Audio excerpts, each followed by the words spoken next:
What is going on, All Terrain Nation? And I must say, what is going on, Pickup Truck Plus SUV Talk? Tim, we are dual streaming here, buddy. I know. So hang with us here, folks. This is new technology for us rednecks. We're working this stuff out. This is crazy cool software, though. We're able to dual screen. My phone just alerted me that you are live and I am live at the same time. And then we're also live on Facebook. And so I'm live, Twitter. You yeah. name it, we're live. So I'm trying to figure out where I'm live on my channel because I'm curious now where the views are going to be, not views but comments. Right. Well, so I can see in the software over here, I can see it shows a little link when you get a comment from your channel versus mine. Oh, does it? Okay. Yeah. So So it's pretty cool.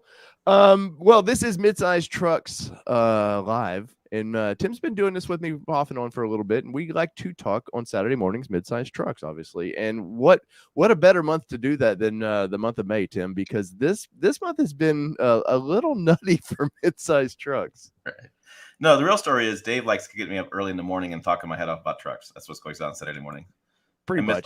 Missed all my Bugs Bunny cartoon time. It's sad. It's really sad.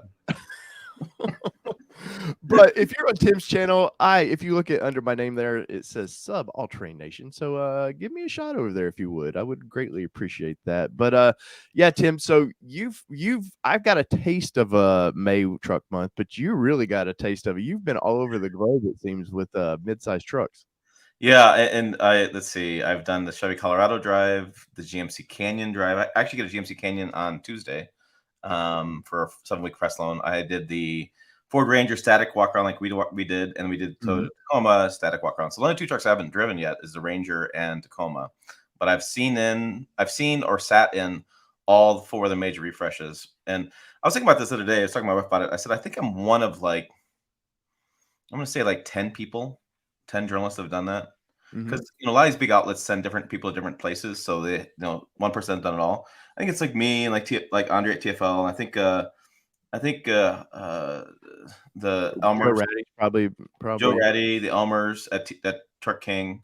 I think that's probably it, which is just interesting to have that experience and getting that experience is great. But the other problem is people are like, is there rear AC vents in this particular truck? And I'm like, man, I have 20 minutes. it's like walking into a new store going, oh, look at all the bells and whistles. Whoa, this is cool. What a great store. And then you're like, did that store have a bathroom? And you're like, bells and whistles, bells and whistles. Right. I don't know. You just have such a quick taste of these things. And then, a lot of people don't realize is we're fans of vehicles too. So it is a little over your experiences. You get to see the new cool vehicle in front of you. You're a little overwhelmed by that. And then you've got to find flaws or find the pluses instantly. Yeah, you got to do a video. Yeah. So, and that, I was so excited for that Tacoma that I literally, I had pages and pages of notes. I had been studying it in my room. And so when I saw it, it was like seeing something that you read. And I read the press release 4 times. And I, I read it so many times, I actually did a word count because it's 4,676 words. Wow. It's 10 pages long. And so, and they didn't have everything in the press release. They still have more details to share. Yeah. So it's like, I have my own issues with that press release, but we won't get to talk about that. So yeah, talk about exciting stuff. And I said in a live stream I did on Tuesday on my channel that consumers are really going to have a hard time this fall. Because they're all good. They're all good. People are right now talking about okay, the Colorado's got a 4-cylinder and the Ranger's got a 6-cylinder, and so the 6-cylinder is be better than the 4-cylinder. No, look at the numbers, the torque numbers, the torque curve, the horsepower. No, so you can see people are trying to make battle lines. They're trying to figure out, like you have in your title, they're trying to figure out a competitive advantage. They're trying to make things up. Like this truck's got this, and it's hard because they're all really competitive. They all have a off-road version. They all have a luxury kind of version. They also have a base version. Basically, I'm seeing a lot of people talk about mid-sized trucks as far as the Tacoma having a 6-foot bed and double cab versus a 5-foot bed, and that's maybe a selling feature for them. I know they like doing longer bed with the Tacoma because they haven't notoriously done that. But I try to tell people that the Tacoma is the same size as it's been in length on purpose to fit in a garage. Yeah. So if you don't need that, get 6-foot bed because it probably won't fit in your garage because most of the garages are built 1950s and 60s size. Well, did they explain? Because I don't recall this. Is it any wider? It is wider. It's 2 inches wider. It's 2 inches, or it's 2 inches wider on the TRD Pro, which is really a base byproduct of the shoulders on Fenders. the and the Mhm. fenders and the tires. But So they've kept pretty much relatively the same dimensions as the the current truck. cab is the exact same dimension. So I was doing that fireside chat with them, and I should have recorded more of that because it's really good conversation with the designers and stuff. But anyways, the lead designer, exterior designer, who was working with Culty at the time, who was working this a partnership, and the chief engineer were discussing it, and they made it on purpose. That cab had to be same. The overall truck was the same length, so the cab is the same size, and the length is the issue. They want to make sure it still fits in the garage because that is a huge part of the buying reasons for midsize trucks. Right. Right. Well, but Toyota's smart. They don't out of both of the main truck Japanese companies, like they don't mess with what sells. They like will slowly trickle in new things. Like those seats in that TRD Pro are ridiculous. How Toyota Japan let Toyota America get away with that one, I have no idea. And It's those, awesome. I just saw a video when it developed it, and I was just talking to some of the people on the side, and they're just like, man, these seats are they're the most amazing thing I think Toyota's put out in the past like 5 years. Like it's people want to know more and more about it. So it is it's interesting. I think with the Tacoma, it was a one time in the past, I'm gonna say 5-10 years of covering Toyota or whatever in my career. Probably the first time in my career that Toyota is really Tacoma really game changing. Yeah. Like they didn't say in a press release, but when you look at the details and look at the stuff in Tacoma, I mean, 10 pages long press release because they did so much.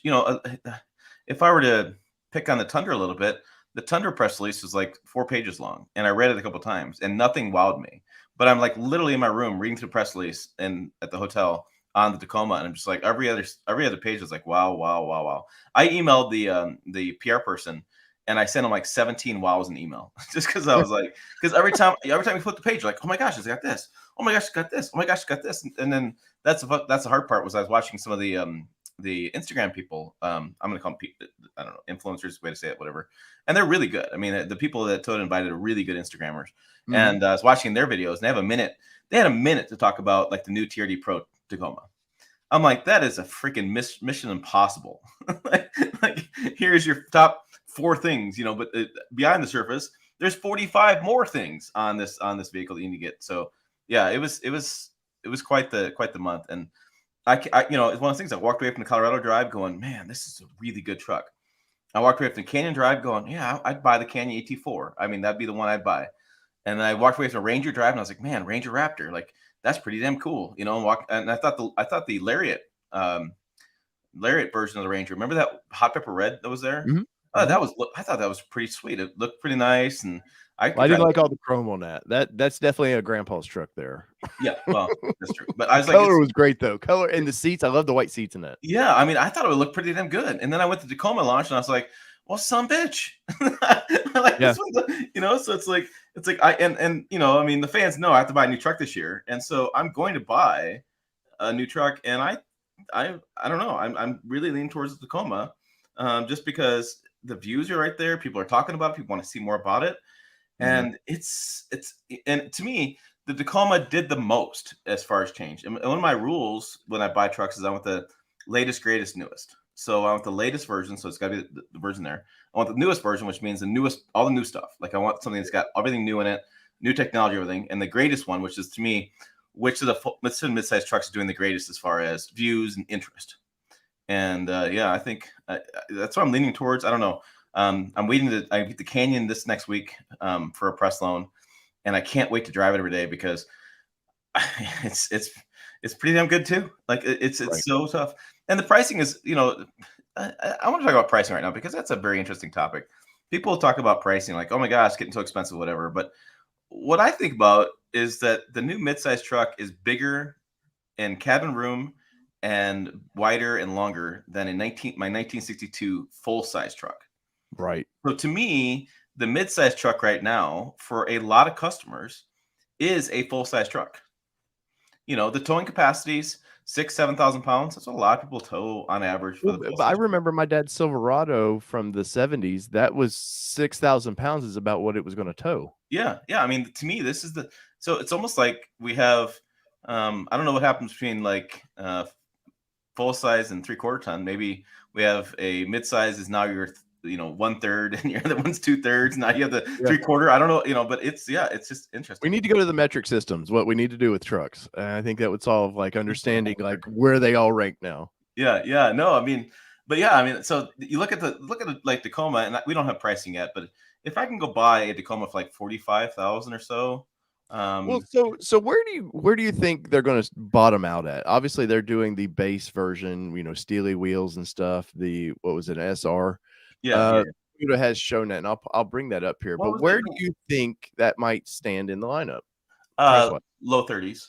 Isn't that what Ranger starts at? Doesn't the Ranger start at 30? Yeah, it's like 33, 34, 34, which yeah. I know that pissed a lot of people off because they were used to under 20s. I remember you could get an S10 for $8,000. So I've been around a long time with this stuff, but yeah, like the old S10s you could get for $8,000. Trust me, it was a manual transmission, no radio. You probably didn't get a rear bumper on thing. It was just a basic of a truck, and even base vehicles now are not what we would consider a base vehicle because you're still getting all these big infotainment screens and no. Well, the other thing too is like there's no regular cab, short bed. So there's no base roll up window regular cab short bed. So that you're not going to get $20,000, right? But look at the Maverick. The Maverick stripped down to everything is 20,000, and that's a smaller size, smaller everything. It's just that they don't want to compete in that same space. Why would you offer a Maverick for 20? And it goes up to like 28, 29, and then you offer this Ranger at 25. Like that doesn't work. That marketers, I tell you what, these marketers, they're pretty damn smart. When they price stuff out, they really price different. So look at that, and you're saying, okay, well, I can go Maverick for 20, probably 25 these days. By the time you do the adjustments, I think they probably raise pricing. So you have a good $7,000-8,000 difference between that and a Ranger. Base Ranger, and so now you have some differences. Now you can have some differences going on. Yeah, I brought up one thing I've noticed Toyota's marketing is they know they were not going to compete with like Ranger Raptor. Like nobody's going to compete with that truck because Ford has this weird Raptor thing that nobody kind of wants to. Chevy sort of with a Bison is kind of wants to sort of play in that, but I like the fact here that on Toyota's sales stuff here, their website, they're kind of telling you we're going after that segment without having to tell you, yeah, we're not going to have 400 horsepower. But if you should, I love the fact that they're showing them racing through the desert with the TRD Pro, like the exact same photo that if you guys could see what's behind me and Tim there on the screen, like I have a Ranger, a Raptor doing this exact same thing, and I love Toyota's marketing was like they're definitely going after Ford a little bit, right? I mean, that's Ivan Stewart. Yeah. That's the heritage from Toyota. What's interesting is like,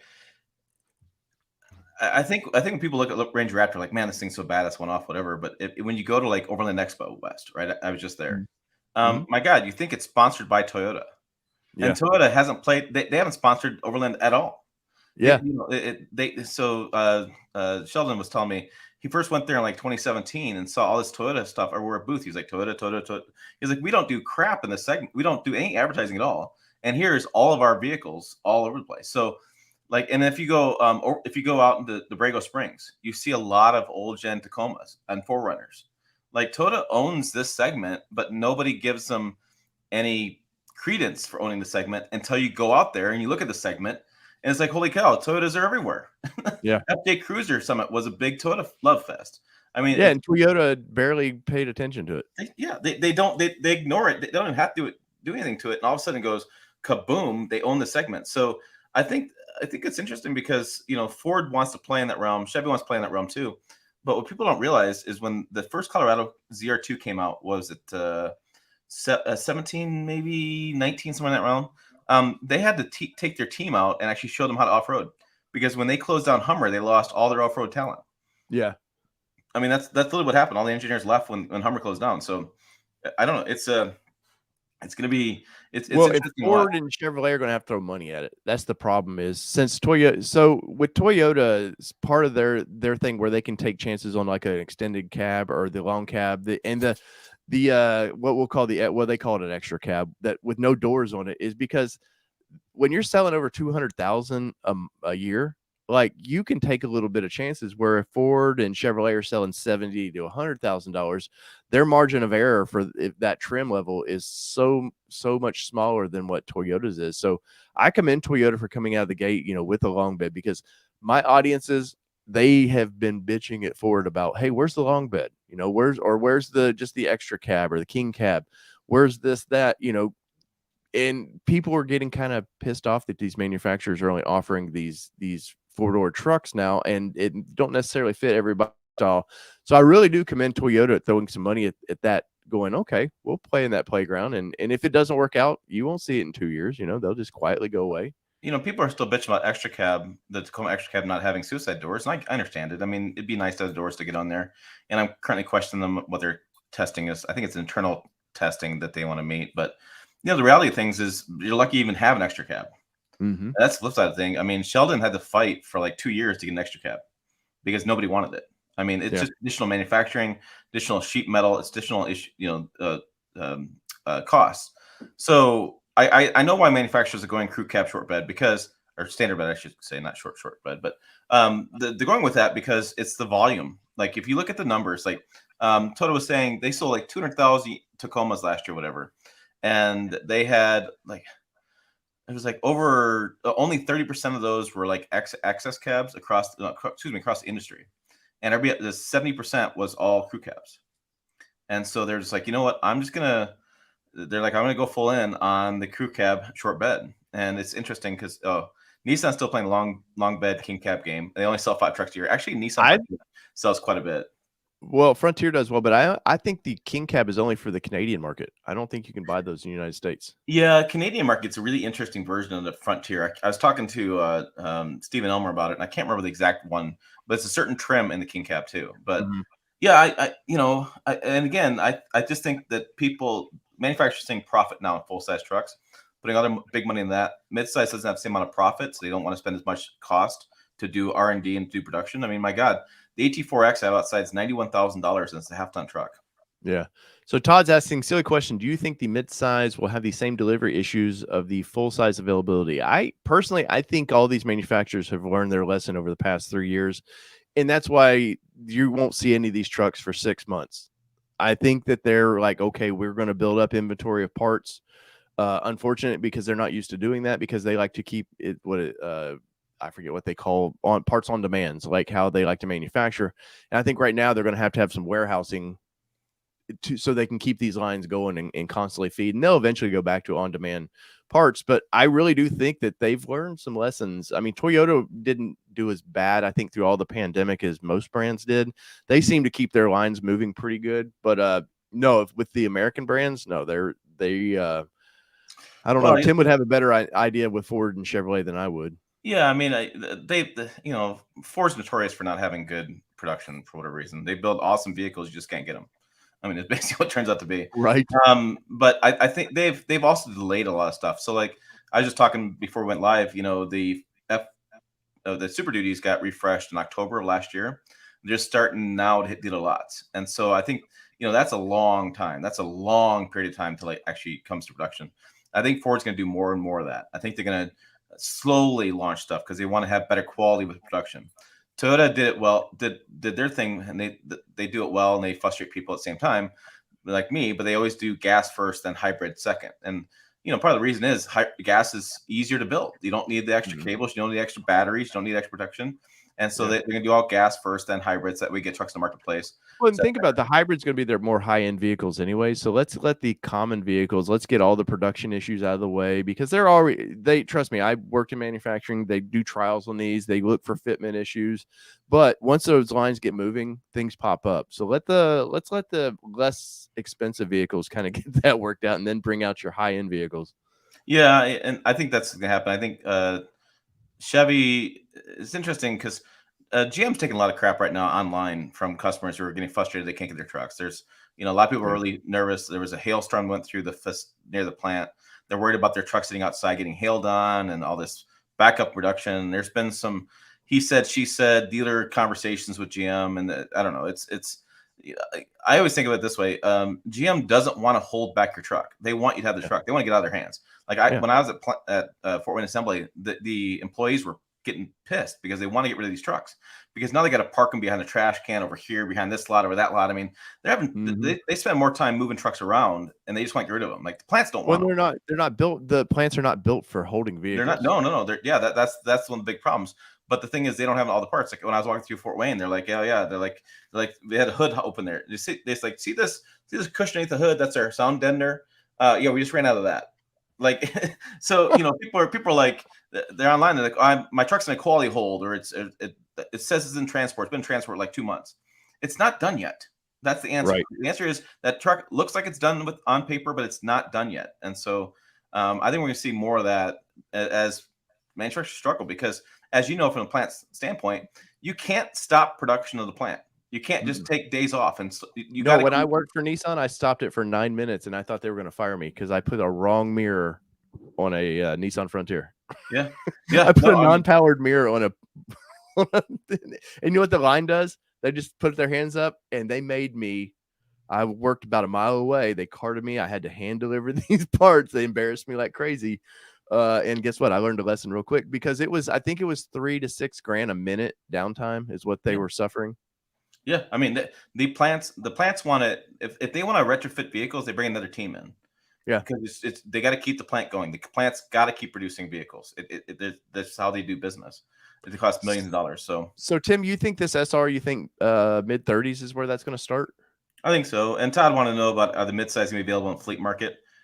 Yeah, to a certain degree. The fleet business for midsize, I think commercial operations are getting screwed personally. I mean, the midsize vans are going away. Midsize trucks are basically not crew cab, short bed. But I think what I've seen a lot of commercial operators do is they're actually going and buying Mavericks. I've seen a ton of Mavericks on which is weird because you can't get Mavericks anyways. And I'm like, how are these guys getting these Mavericks? I mean, I'm sure they got big fleet orders, but I mean, look at I drive by Napa all the time. Napa's switching all their Tacomas out to Mavericks. I mean, a front wheel drive Maverick, 40 miles per gallon, $20,000. I mean, that's a fleet vehicle all day long. Oh, yeah. And they're never using it to its potential. Even as the Maverick, they're not going to use it as its potential. No, but they just need a bed for parts. They need to throw a drive shaft in there or, whatever. They need room for parts. So, yeah, I think you'll see the midsize. So look at the title of that page that pulled up. A Tacoma for any adventure. You go to Ford Ranger, and it's all about off-roading with the Ranger Raptor. You go to Chevy, and it's all about off-road with the Colorado. Remember the Colorado media kit was all 3 trucks off-roading at the same time. GMC Canyon, I mean, the media kit was all off-roading. Like the midsize truck market is a crew cab, short bed, lifted with tires, off-road machine. That's how they see that customer, and that's how that customer is buying it because those kind of needs. I know there's like my brother bought a GMC Canyon Denali because he didn't need all the off-roading gear. But even that Canyon Denali is not a stock, low to the ground kind of truck. It's even built up too because every GMC Canyon's got what they call the factory 2-inch lift. But yeah, look at that. I mean, everywhere you look, it's a lifestyle photo with the truck. I mean, that's how they view the midsize truck market. And so looking at this, you're going to say commercial is going to be a Maverick all day long, or it's going to be the F-50 or the Chevy Silverado 1500 work truck versions. But as far as this market, I mean, the Colorado has a work truck version of his truck. But I mean, if Chevy came out with a Maverick competitor, that Colorado work truck would probably go away. They just want to have something in that realm. Yeah, I mean, look, every photo you see, every image you see, it's a lifestyle. Mm-hmm. Which is crazy. How the off-road segments really moved vehicles, and there's overlanding. You can whatever you want to call it. I've been in the off-road world for a long time, and I remember in the late 2000s, the term overlanding all of a sudden was something. And I remember even for Toyota, the guys with Expedition Overland, that was a big YouTube channel for a long time of like, oh my God, look, these people are taking like new vehicles and like building them and going and having a lot of fun with it. And that's really benefited. There's been a couple things for Toyota. Ivan Stewart with that little truck, made that truck what it is today. And then with overlanding, like that was the next boost for Toyota in sales. And I really do. And I think that's what you're saying here. Why Chevrolet, why Ford, and all these are wanting to get into that playground because there's such money in that. And now the fact that Toyota's like, okay, you're going to take that money from us. You're going to try to pull away a little bit with that. We're going to do the Trail Hunter. So we're just going to go, ARB. Yeah. Let's not just ARB sell us some parts. In their press releases, we partnered with the ARB. Oh, yeah, they brought in the ARB. They had ARB engineer on staff at Toyota for like 2 months. Not on staff, but I Yeah. mean, they're with the staff every day. It's Yeah. interesting you bring up X Overland. Sheldon actually was watching X Overland channel. That's how I came with the idea of doing a trail hunter and doing Really? Overland. So he went to Well, I Overland know. Expo West. He went to X Overland, the Clay and Rochelle Croft. Yeah. Nice people. He watched Oh, their very nice. channel, and he was watching their channel, going to Overland Expo West. That's how the trail hunter came out. Was Yeah, because Clay had a hand in that. They asked him to come in and consult on that vehicle. Yeah, yeah. I mean, they used it well. I mean that's what they built that vehicle for. Now, I don't I don't necessarily know how big a place of the market is overlanding. I mean, I know it's huge. I hear it all the time. It's massive. I hear brands doing stuff to it, but I don't know. It's I'll see how they can sell. Yeah, I mean, Tim, I will say I see a ton of vehicles now with I'm in Middle Tennessee where you can't, it's hard to go adventure. Right. Trust me, there's a house in every corner. Like there's not a lot of open land to go explore. And there's rooftop tents everywhere on these trucks now, man. There's the fuel packs on the side of them. Like people want to, you know, people want to live a lifestyle that or feel like they're living a lifestyle that maybe they can or can't, but their vehicle represents who they think they are. And I see a lot of it, man. I think and I was thinking about this too. The way the world is going, I actually was thinking about getting with Trail Hunter and going. I'd love to go to Montana and go fishing for a couple days. I'm a big fan of fly fishing up there, and I was thinking about it. I was like, with Starlink, if you can get that working, you can actually work remotely, and these Mhm. more jobs are online. So it's like, huh? So it's like one of those things. It's like, could I actually, it'd be interesting to see if I could run my business going after a couple days. Now, I have a lot, I have a young family, so I can't be Yeah. gone that long. But I was thinking about that, going, I could actually do more adventuring if I had, better internet and stuff. I could be gone for a night or two. I can go, I Yeah. could do, that's not too bad. I was talking to Scott Brady over in Journal, and I'm like, most people can't go out 12 days, like Clay and Rochelle. Like they're Yeah. like, we're gonna conquer South Africa today or something like that, and they're like gone for like a month and a half, and they homeschool their kids, and I mean they have figured out. But I just can't do that. Like that would just drive me up a wall. But I think my point was with the way that the world is going, Starlink, and the other thing that's happening is there's so much more online, so much more noise in our faces, so much more video games and things to Yeah. do that people just want to break. I Yeah. think I they would harken back to that days of like having a flip phone, not having the whole connectivity, not having to post for the gram all the time. That there's a lot of people out there that are just like, I just want to live. Like I don't need Mhm. to have Facebook open. I don't need to have Twitter open. I just want to go out there and just be gone a couple days and live. And And people crave that. What's yeah, funny is they really crave, like, I just need to get, and I think is, human, whatever you believe how we came to be, but at some point we were in the woods. And I think yeah, something about there's a pull to be like, I just need to kind of detach for a while. yeah. I mean, every time we go family camping once a year. We have a big family camp. Get together, like 30, 40 of us to get together, my wife's side of the family, and Damn, 30 or 40, that's not a camp, that's a village. yeah, no, I mean, we had set up like 2 or 3 8-foot tables for dinner, and we have, taco nights, we have burger. I mean, it's a pretty big deal. Right. But it's like people love it because they're like, hey, my cell phone doesn't work here, and I'm Yeah. like, man, it just drives me up a wall. Like, No, yeah, there's well, for what we do, because yeah, when those my the entire photos business, leak. yeah, Yeah. this is my The business right here. photos when the photos leaked of the Tacoma a couple days before the launch was or whatever, and you were out having fun with your brother, and I'm texting you going, "Hey man, there's some photos Like, out," son of a and you're bitch. just like, "Ah, I'm wrapped up in something right now. I can't get to that." And Yeah, I was wrapped yeah, up in a bottle of whiskey at the time. There's no way I was doing a live stream. You're like, hey, you're like, nearly 70,000 views later, I'm happy. I'm happy to share that. And guys, if you would smash that like, I don't care which channel you're on, smash the like button. Trust me, it just helps people find this show. And whether you're a fan of Tim or on my channel, we would greatly appreciate that. And once again, if you're on Tim's channel, come say hi to me on mine sometime. I would greatly appreciate that. So Tim, sweet spot, because I want to get through a couple of these trucks. Sweet spot of the Toyota. Where do you think I always look for trucks as 4-wheel drives. I don't ever consider a 2-wheel drive. So the pre-runner for me is not on my list of vehicles because I use what I think of a truck is if there's a snowstorm, there's something, and we do get ice here in Middle Tennessee. I want the most capable vehicle to get my family out of if there was some reason to do it. So as a 4-wheel drive, where is the sweet spot do you think of the Toyota lineup? so I got to say 2 things. First of all, I love the fact you're always saying Middle Tennessee because I always say Western Nebraska, and I get a bunch of crap for that, but people don't understand that our states are long and narrow, Yes. and driving from one side to the other is quite a while. Yeah. So I was just gonna look because you pulled that thing, and I had just talked with the Toyota PR guy on what is available for this year.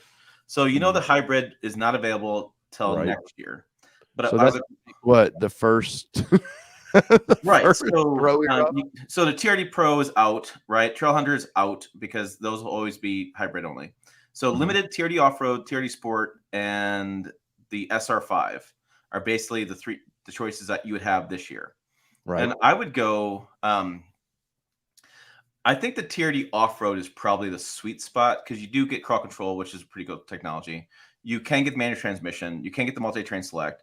TRD Sport, again, that's dry pavement kind of stuff.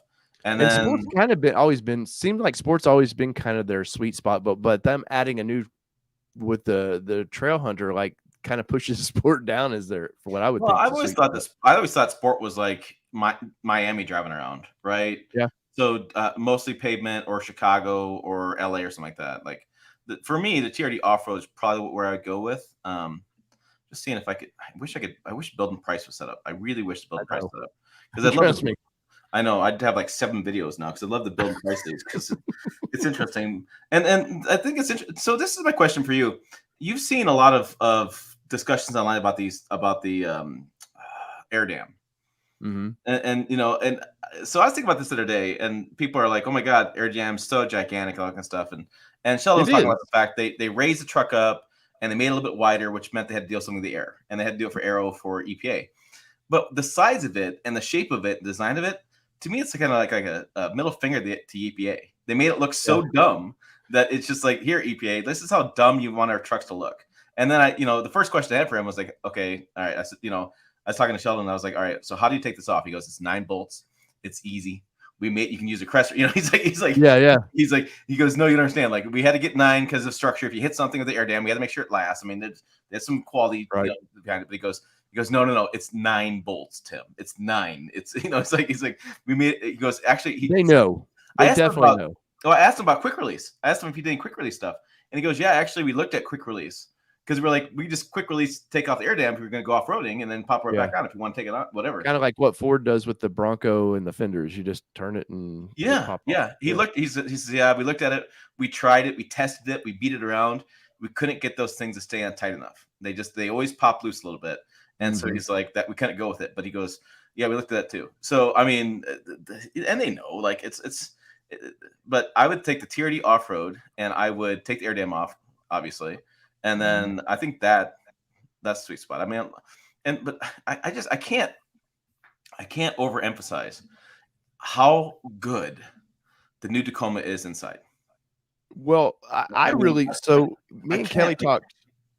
We talked about the Tundra, and the Tundra for a full size would probably be my top choice right now because I like the interior of the Tundra. And now there are some differences that I've seen. You've got to touch this vehicle, so you know a little bit more. But I like the fact that they brought a lot of the Tundra look in, but they did let it kind of have its own look as well. But I like the screen of the Tundra. I love the interiors. I like the bright red of the Pro. I like that a lot. Now, would it wear on you after a while? Maybe. But most people don't own a vehicle past 3 years anyway, so eventually you're going to get rid of it. But I'm with you. I think it's a great interior. Yeah, I think it's. I was blown away, and I was also blown away by the fact I was talking to some of the VPs before I went out there, and he was like, "Well," I said, "I hate the bob and weave. So you have to bob and weave to get in the new Tacoma. I hate the bob and weave." And he goes, "No, we fixed that." So when I got into it, the first thing I did was, "Did I have to bob and weave?" I don't. I can actually get in without having to do a whole thing, and I'm like 5'7". Like it's not that big of a deal. I'm not that. How is the seat? Does the seating position in this thing just like the previous one, where you kind of stretch out, or is it more American style up? It's fundamentally different. It's more traditional. Like you have they really more hip knee bend. You sit up higher in the seat. You have more headroom. I mean, they went. And, the one thing that Sheldon did really well was he listened to all the criticism and he took it back. And it's almost like the dude made a list.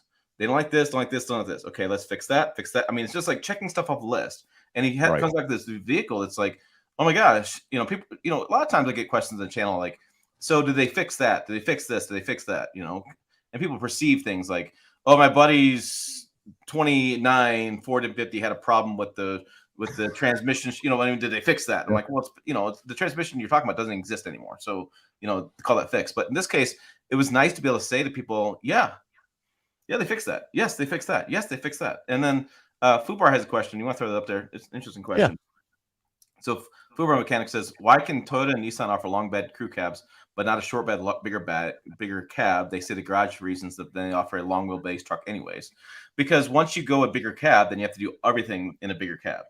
So, and people don't want a shorter bed. The bed length is already kind of set in stone where it's got to be, and so you can't make it any longer. So you have to have the similar size crew cab. And then the other thing too is like they can offer the long wheelbase for those customers who have a longer garage. You don't care about that stuff.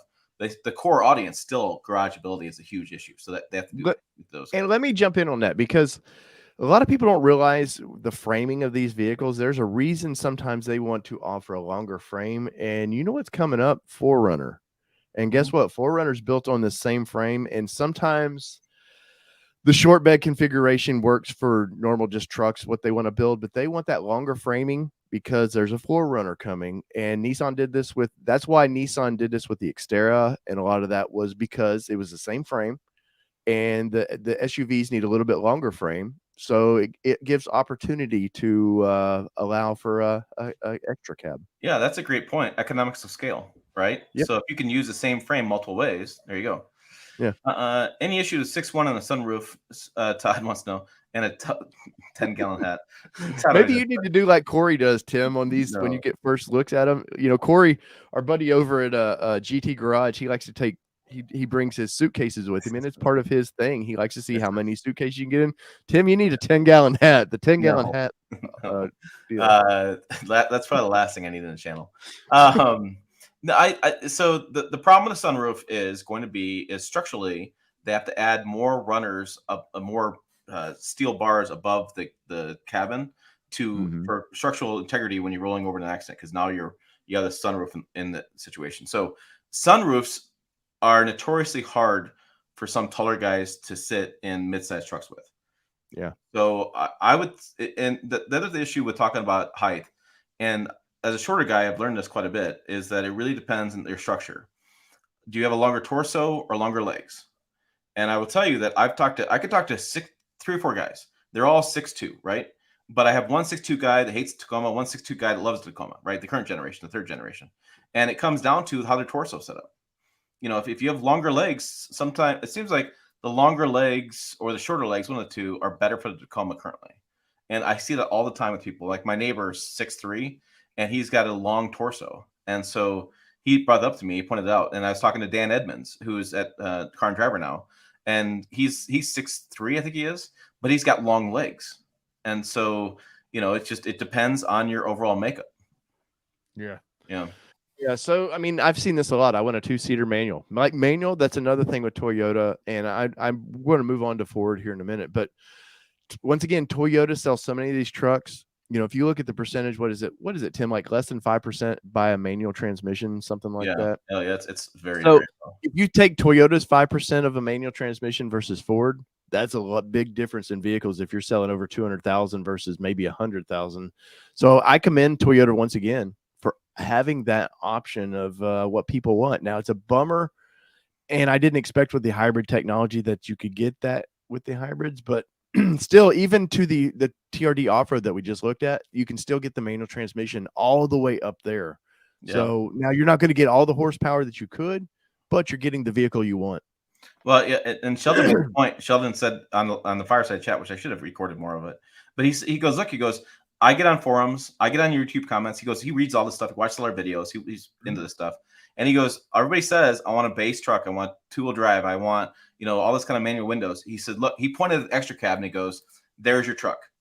He goes, there it is. That's the best I can do with crash testing, with safety things, with technology they have to have certain things in trucks these days.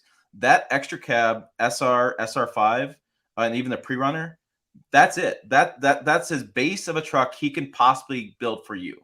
So if that truck you want, he's like, here you go. That's the best I can do. And again, he had to fight tooth and nail to get that out there because of economics, right? So I mean, they don't sell many 6-speed manuals.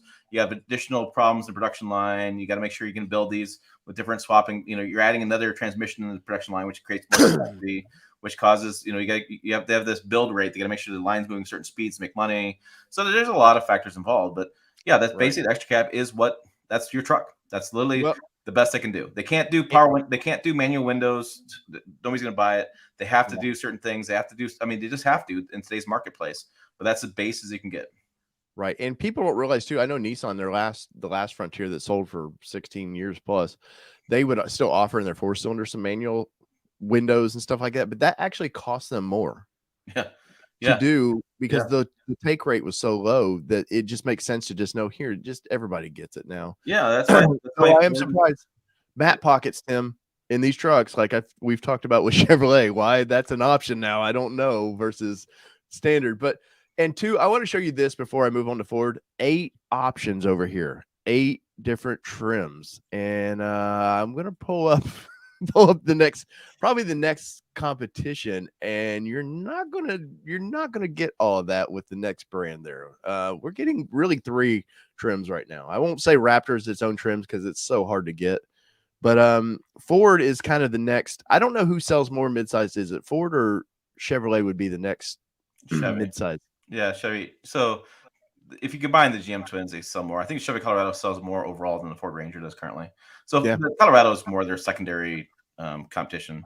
But that's what I said it in one of my videos. I said the thing you don't understand with Toyota is Toyota notoriously offers least options, least choices, because they understand economics of scale. They understand making money. They're the reason why Toyota is one of the largest companies in the world, because they'd offer less choices, and less choices mean more money. And in this particular case with Tacoma, they flipped the script on that, which is, again, from my viewpoint of covering this industry now for 12 years, whatever, that is remarkable. Absolutely remarkable. I don't know. And with the Toyota, with their trims, you basically get what that trim is. You don't add on to that trim, and I think that's one of the things, like with Ford's, I don't like about the way they do it, because I can get an XL and start adding everything back to it, and I can end up paying almost a lariat price for an XL. Right.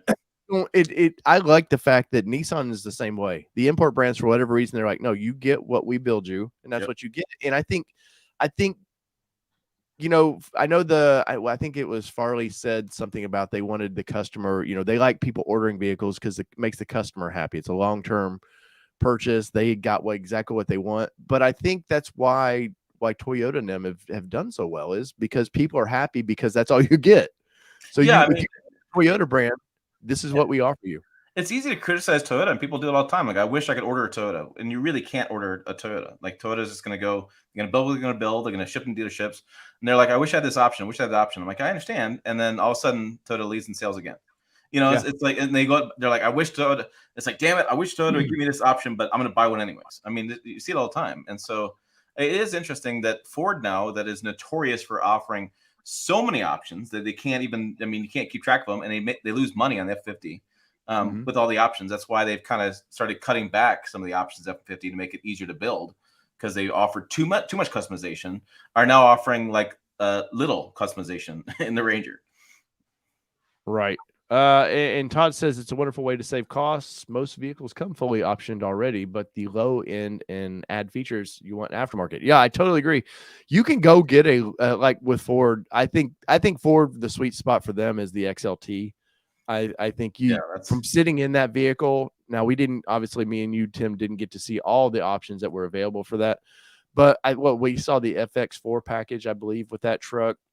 You're still getting cloth seats, which don't bother me at all, because modern cloth seats are pretty durable. It's not their old. And Ford, I actually like the cloth seats better than I like their higher trim, like King Ranch seats. The King Ranch seats are tough. And you've noticed they actually had some style to them too. The days of just like a plain cloth, they look good. But but you can build the XLT up, and so I built mine up for $45,000 with cloth seats. People are like, well, what the hell? You can't get leather for $45,000? And I'm like, I don't want leather. Like, I like the fact I can get cloth. Mm-hmm. But the XL, so Ford is starting with a 2-wheel drive at $32,565. We'll click it over, and 4-wheel drives $36,000 entry level into a Ford Ranger. Mm-hmm. that's a chunk of money there. And I always tell people too, they always fuss about prices, prices, prices. And I'm like, we don't live 20 years ago. You know, Oh, everybody yeah. remembers probably their last purchase was 3 to 7 years ago, something like that. So that's their base of like what things cost. And yeah, if you were in a Nissan Frontier, you could get the 4-door for $28,000 all day long. Well, we don't live 15 years ago. Like we live in today. And unfortunately, prices have went up. Of course, we know we're in I won't say a recession. I don't know what we want to We're in call a this. weird. Inflation is up. You It's know, just inflation is definitely there. And I know Ford, when people were ordering Raptors and their because order banks went open yesterday for the Ranger. yeah. Ford, it's stipulated price can change, MSRP can Oh, change, yeah. and people are all scared. Oh, it's the dealer trying to do markups. No, it's because inflation right now. They're And trying to parts. play the game too. Right, and it's such a weird economy. Inflation's up, interest rates are up, and yet the seasonal adjusted rate for vehicle sales for last month is expected to almost break a record. I mean, it's like new inventories in lots. People are buying new inventory up like crazy, and so jobs are there's tons of job openings, and the stock market's doing its normal weird stuff. And it's just a weird place to be. But people are I think for every one person I get on my channel that says, well, trucks are too expensive and I'm never buying one. I get like 4 emails, people going, hey, I want to buy this truck. I have an order in. What do you think of this? What do you think? Yeah. So Yeah. it's just like, I understand the frustration with pricing, but people are buying them. Like people are buying the hell out of these. I mean, and so you can get mad about it or you can go, you know what? I mean, it's what it is. People are buying the hell out of these trucks. And so I was going to check that. I was curious about this. This is a great part about having a dealership near me, Ford dealer, is I did not realize the STX package on the Ford Ranger and the Ford M50. That package is actually one of the better, one of the hotter packages. Why do I always? Well, it's just an appearance package, right? Yeah, but people freaking love that thing. Huh. Honestly, because I don't pay a ton of, for F-150. My audience is generally more mid-sized trucks. So I haven't given it a lot of thought. And I remember seeing the STX at that press event going, I had to remember what STX was. I hadn't seen it in Yeah. a while. Yeah, no, I mean, and when I did my Ford M50 XTX package video, it's still one of my better Ford M50 packages videos Yeah. because people love that package. Yeah. No, And it definitely, and with the XL, you can get some nice looks to it, which I will be honest, I think so if this XL is Ford's bottom tier, obviously you're not getting Steelies and stuff like that. I think that's a pretty nice entry level truck. I mean, if you look at it here, I'll just pull this up real quick. yeah, so STX package is included on Mhm. the XL. So XL models, STX fender badge, 17-inch silver paint aluminum wheels, dampened tailgate, the LED reflector headlamps, the fog lamps, halogen, and the premium cloth bucket seats. And people, I mean, that's a really good option. People love that option too because you get a base truck that doesn't look so base, which is what, and you get the dampened tailgate, you get the fog lamps, you get the LED reflector headlamps, LEDs, you get STX badging. I mean, that's a great package, and I'm Mhm. looking at it as included. If I take it off, I can't take it off. So in the XL, it's included. And yeah, Mhm. I mean, I get it. And you still with Ford, you get some fun colors, but I do think something Toyota is doing better, the wide range of cool colors they offer. They know black, silver, white are always going to be there. Those are the trendy colors that are just consistent. But it seems like Toyota is offering, like the what is it, the solar octane, the bright orange and stuff. Yeah. And something I know I've seen with my Ford audience is Ford's getting beat up with their color options right now. Like look at the bland palette we have here of like, now this is entry level, so I can go back into a little bit higher trim level. But But their best, I don't know if you agree with this, but to me, the best color they have is in the Ranger Raptor and the Shelter Green Metallic. that's what I ordered. That is, you should pull that one up. That is a badass color. Like And that's the color that that's the one the this Motor Trend color in shows. person is completely different too. Oh Now it my looks kind of green, military green right there, God. but it changes slightly in light. Oh, it looks so amazing. It looks absolutely amazing in person. And that was my bitch. Was it Car and Driver or Motor Trend 102 that was like, Yes, they were hogging this car. oh, I was so pissed at those guys because I had to do a video on not had to, but I did my video on the Ranger Raptor there. They had two of them, and one of them was it a black or silver? It wasn't anything too exciting. Oh, it that was shelf, Azure Gray. They had this and Azure Gray. yeah, Azure Gray. And Azure Gray looks good, but it's not this.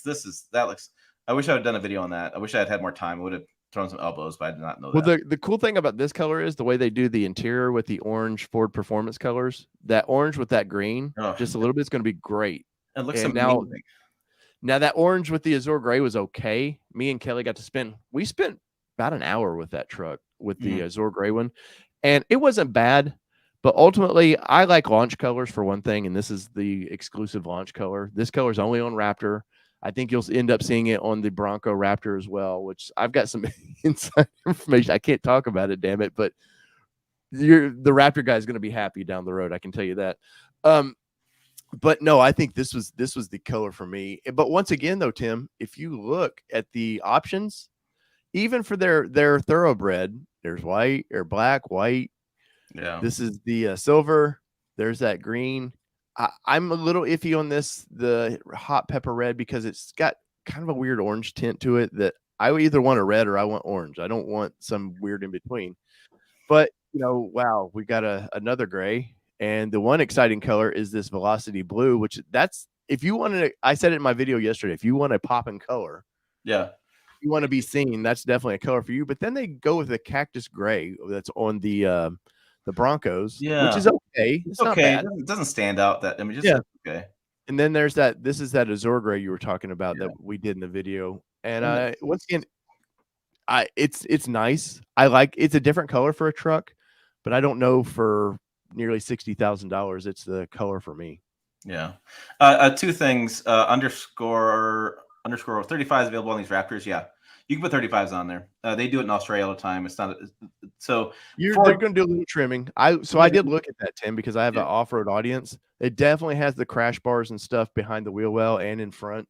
Right. And it's based around the Bronco. So I don't know. I didn't get to check if they were removable like they are on the Bronco, but I would say it'd be pretty easy. Yeah, I mean, so Ford didn't come out and say it, but they're like, guys doing it in Australia, so they do fit. And Bud Guy wants to know the wheel well width and bed height of all these mid-sized trucks. I would say the bed height was pretty good, except for me, the bed height was really good except for the off-road versions like the Canyon AT4X, because you have the bigger tires. The Ranger Raptor, because you have the bigger tires. So if you go with like the SR5 or you go with the Ford XLT, I can reach in the bed pretty decent. That's not a big issue. Wheel well width. That's an interesting question. I mean, I don't. Wider. I mean, yeah, the trucks are wider because of the tires and things, and there's more room in there as far as for fitting wheels in. But yeah, I would say the wheel well width is fine. The bed height, again, if you don't, depending on how tall you are, if you don't go with the off-road version, it's pretty easy to get into those trucks. Now, so height of this thing, let me bring this up. I'm 5'8" on a good day, and that's the back of the Raptor. Right? Yeah. I mean, so Dave and I are about the same height. I think you're just a touch taller than me, but it's not like it's that big of a difference. No, it's not noticeable. Yeah, and so so if you go off-road Ranger Raptor, you're gonna have some problems. But I was standing next to the Lariat, I believe, and I could reach in the bed of the Lariat, so I had no problem with that. Yeah, no, it was definitely I did have to comment about that in that video because it was definitely noticeable. Well, I'm getting the AT4 Canyon this next week, and I can't wait because I couldn't really get into it when it was hard for me to climb up into those things. The AT4X even worse because of the height.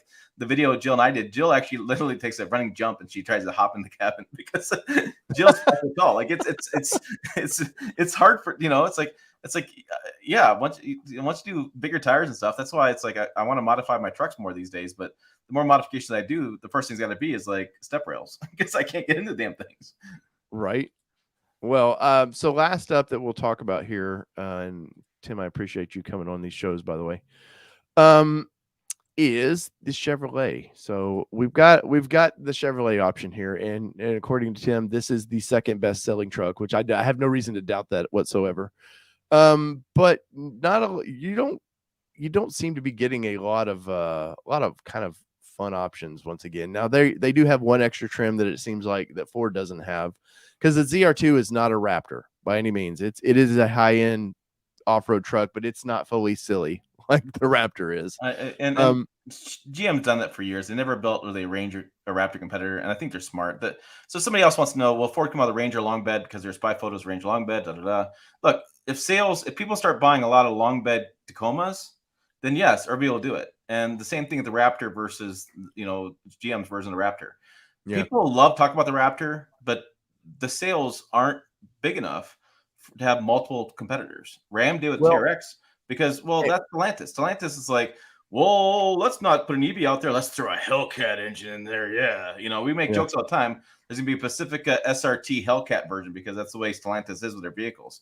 And so it's like Ford's getting with that with the Ranger or the Raptor, it seems like. Oh, yeah, but the Raptor is such a big brand for them. It's a no-brainer for them to do that.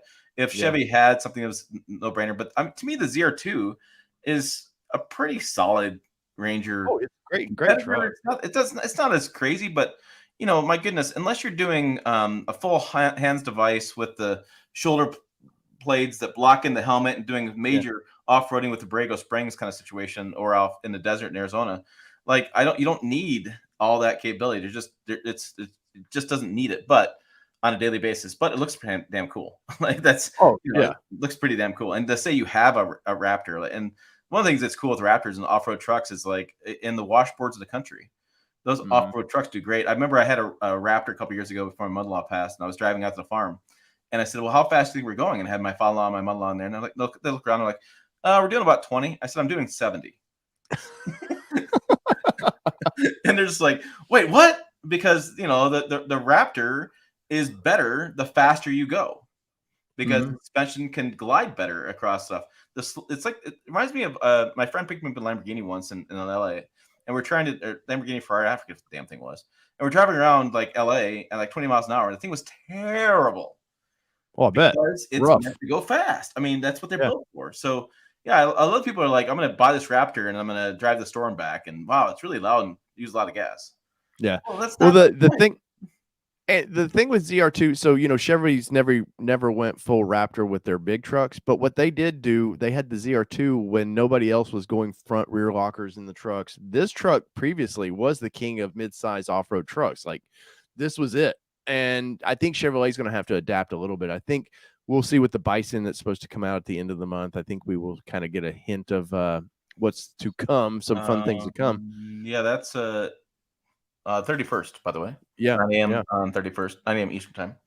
Yeah, so we're going to see some fun with that. But I think ZR2. I think the only disappointment with people with Chevrolet right now is it's a Toyota can get away with a 4-cylinder for whatever reason. People just always think back. I guess it's from the 70s and 80s where GM and all these companies didn't have a good 4-cylinder. They knew how to build V8s, and that was it. I think something about the import brands with their 4-cylinders are just known to be a better quality engine. But had they just went something a little bit more than 310 horsepower in this thing, it already sort of horsepower-wise looks old now that we've seen the other two guys out there. I took some shit about this when I first saw my video on the Colorado Drive, and I still stand to it. The mid-level tune on the Colorado is too slow. The high output tune is so much better. And the fact every GMC Canyon comes with a high output tune is awesome. And the ZR2 will come with a high output tune. The high output tune is the truck feels alive. It really does. And then if you take this with a tuner, right? So that's the thing people want to talk about all the time. They're like, oh, it's a 4-cylinder. It's a 4-cylinder. Stupid. Well, no, it's got a turbo on it. And the best thing with turbo is it's easy to tune. And so these tuners are going, man, I can throw a tune on that and get another 40, 50 horsepower out of it if I just make a more aggressive tune. If I just go get a Banks Power Dash or whatever, change the way the throttle response is going to feel a lot faster. And these trucks are able to do that. I mean, they're able to be tuned up to that much more performance. So that's one of the things I understand the frustration of reliability on turbos. I get it. I don't think it's the case anymore. If you look at, we've had an EcoBoost 3.5 liter V6 for 12 years now. And there's always, my one wife's brother's cousin turbo went out, or, yes. I mean, that does happen, but overall. Well, I've seen that with the Ranger, people wanting the 2.7 in the new Ranger, but they're like, I'm going to wait till they get the engine issues worked out. And I was like, that was 2001. And that was like less than 60 trucks that had a valve issue. Like, yeah. But that scarred the brand so bad right now. there was an issue with the charged air cooler used to get moisture in it in southern climates. People were drilling little holes in the charged air cooler to get it to drain so that water wasn't sucking in the engine, and Ford fixed that. I mean, these are things that yes, that was the case, but we've had small displacement turbo engines for decades now, and you're just not. If you go on forums looking for problems, you can find problems, right? I mean, that's the way it's going to work. But if you look at happy people don't write about things. Right. Statistically, there's a ton of turbocharged engines out there. I had a guy get mad at me, goes, I don't know if Ford does turbocharged engines. No, we want V6s. And I was like, go find a midsize truck that doesn't have a V6, that has a V6. Yeah. He's like, what do you mean? I'm like, there's not out there. What beside right now it's what Nissan Frontier and Jeep Gladiator are the only two that offer a natural aspirated engine. And that Jeep Gladiator, that engine is going away. That'll become a Hurricane.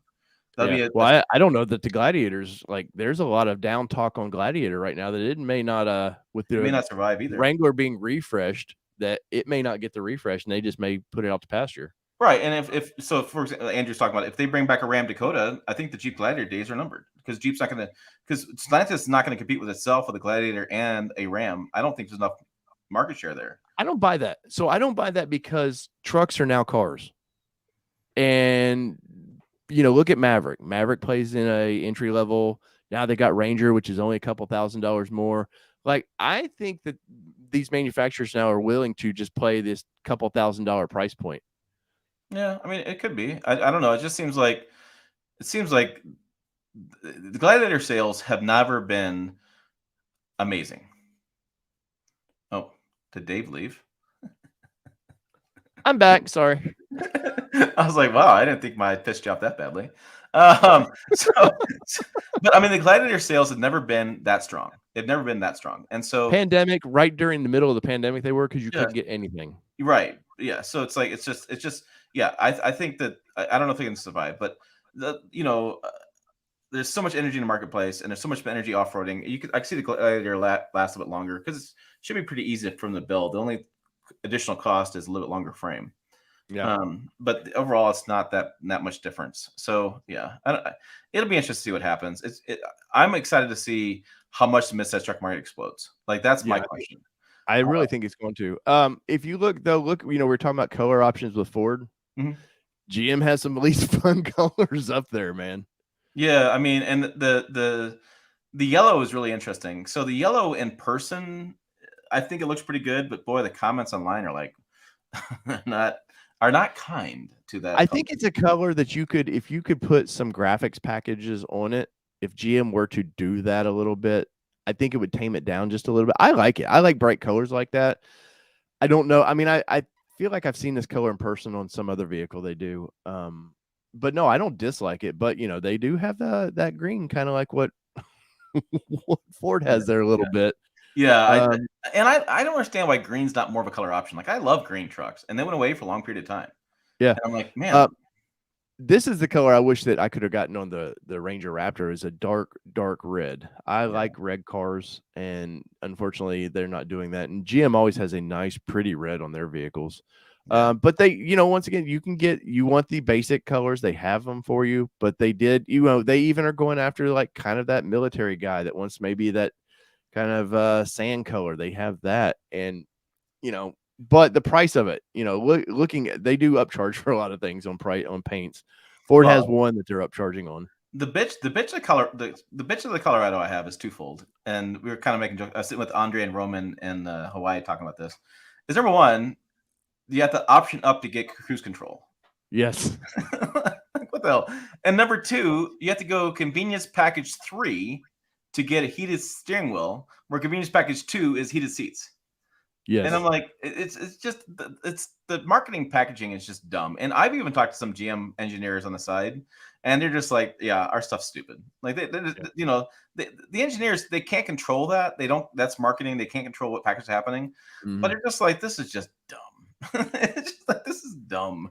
No, and it confuses a buyer on their build and price websites, because you go to click something and you don't notice it. Suddenly it puts you in a different package.